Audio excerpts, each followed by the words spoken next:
জান্নাতি রেশমি রুমাল দিয়া পেঁচায়া তোমার রূহটাকে আমি জান্নাতে পৌঁছিয়ে দিব। কবরের জগতেও জান্নাতের সুঘ্রাণের মধ্যে তুমি আরামে ঘুমিয়ে থাকবে। কেমন জান্নাত!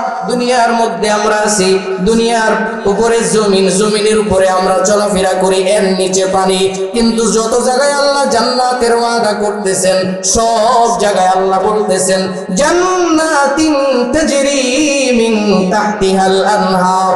ওখানে এমন জান্নাত আমি তোমাদেরকে দিব, তোমাদের পাদদেশ দিয়া আমি আল্লাহর কুদরতি নহর প্রবাহিত হইতে থাকবে। সূরা মুহাম্মদের মধ্যে আল্লাহ পাক রব্বুল আলামিন বর্ণনা করেছেন নহরগুলা কেমন হবে। সেখানে বলেছেন কোনটা হবে দুধের নহর, জোরে বলি সুবহানাল্লাহ, কোনটা হবে মধুর নহর, এক একটা এক এক নহর হবে। এরকম নহরের উপরে আমরা থাকব, আমাদের পায়ের নিচে থাকবে নহর। এগুলো যিনি ঘোষণা দিয়েছেন তিনি কে? কার ওয়াদা? কিসের দাবিতে? ঈমানের দাবিতে। আমাকে পূর্ণতায় পৌঁছতে হবে।